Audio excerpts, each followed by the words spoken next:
میرا مرشد میرے لیے هو الاول هو الاخر،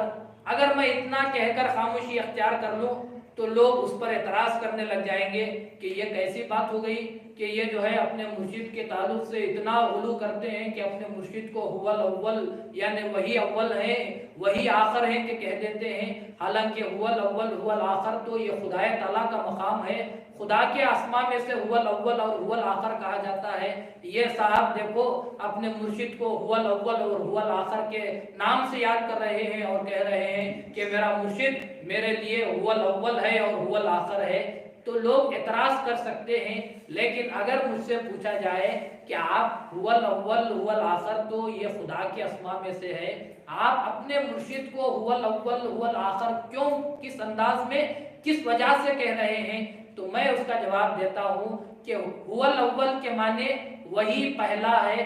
میرے لیے میرا خدا تک پہنچنے کے لیے میرا جو پہلا زینہ ہے وہ میرا مرشد ہوتا ہے، اس لیے میں میرے مرشد کو هو الاول کے نام سے یاد کر رہا ہوں،